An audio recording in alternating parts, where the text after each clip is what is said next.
Thank you, Mr. Chairman. And,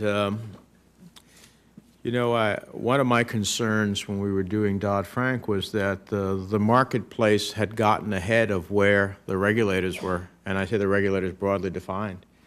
And the intellectual and other firepower of the regulators, while good, could not meet the challenges of the private marketplace that was way out there in both developing instruments and a whole host of circumstances which really, in some cases, from my perspective, ran circles among the regulators. So I think it's important to have a staff that can actually go toe-to-toe with the universe. In that respect, Director Cordray, there are 4 economists, one from the University of Chicago, NYU, OCC, the National University of Singapore, that recently released an independent valuation of reforms under the Credit Card Act, something that I strongly supported, many of the elements which I authored. And looking at the data from over 150 million accounts, the study found some huge benefits, estimating that the reforms are saving consumers almost $21 billion per year. $21 billion per year. I was listening to the amounts that my colleague was raising with you. Yep. Well, this is $21 billion. This is just one area of $21 billion of years of savings. The average consumer's borrowing costs have been reduced by an annualized 2.8% of average daily balances. And some of the people with the lowest FICO scores saw declines of more than 10%. And yet the study also found that consumers' access to credit has not been reduced. So, given the success, and I believe you've released your own, the Bureau's released its own report on the Act and found similar successes. Given the success of the Credit Card Act reforms, what lessons can the Bureau draw for its work to protect consumers and improve transparency as it relates to both credit cards and other consumer financial products? Yeah, thank you, Senator, and I thank the entire Congress for the work that they did on the Card Act. Which, as our report to Congress, mandated by Congress, just showed on October 1st, has been largely successful at addressing the kind of concerns people set out to address in the Card Act. So when you all legislate, you don't always know whether you got it right, whether you solved the problems, what the effect will be in the market. Now, 4 years on, we were able to assess that. And it was fascinating because, as you say, you cited one. There were 2 other studies that came out around the same time, all with very similar message. So to me, among the lessons are, number one, when there are problems and concerns about how consumers are being treated in a market, substantive changes in the law can actually address and eliminate or reduce problems to a considerable degree, such as universal default and the way late payment fees were calculated and timed and the way rates were adjusting. A lot of that, as you say, has saved consumers an awful lot of money.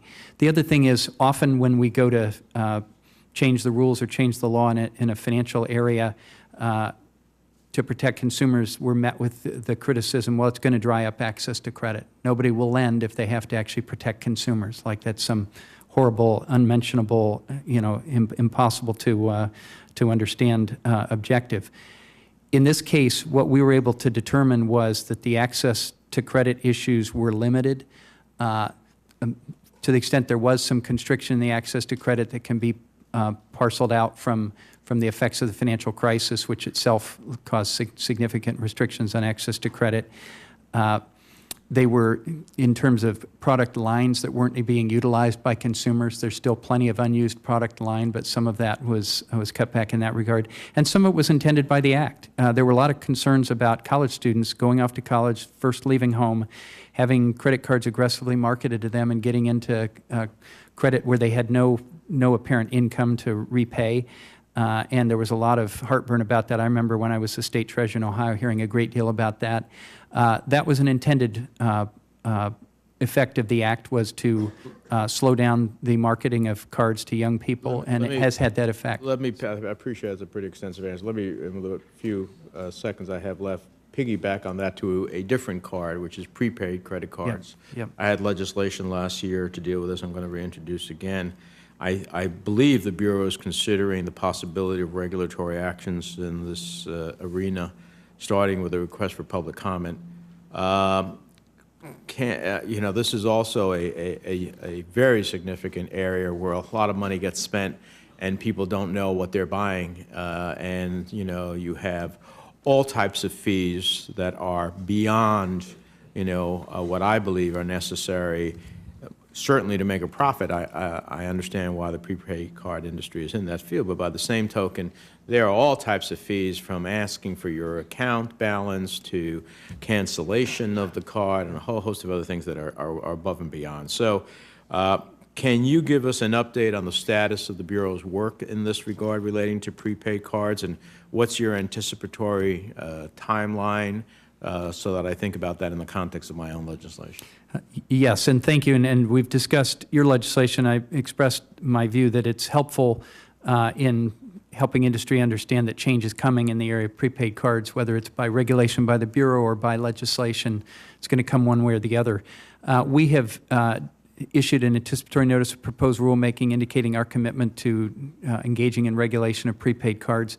They're one of the problem areas in consumer financial protection because they're a hole in the current fabric. Debit cards are covered by the law for consumer protections. Credit cards are covered by the law, but prepaid cards are an odd, you know, new product and fall in the cracks.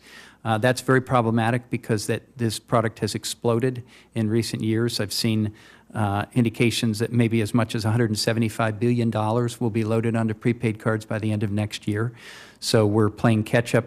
But it's very important that we put in place regulations or legislation, either way, that make sure that consumers get the benefits of disclosures, that they get the benefits of error resolution, error correction, dispute resolution, the same kinds of protections that they have on their credit and debit cards. And I think they would naturally assume they have the same thing on their prepaid cards, but currently they do not.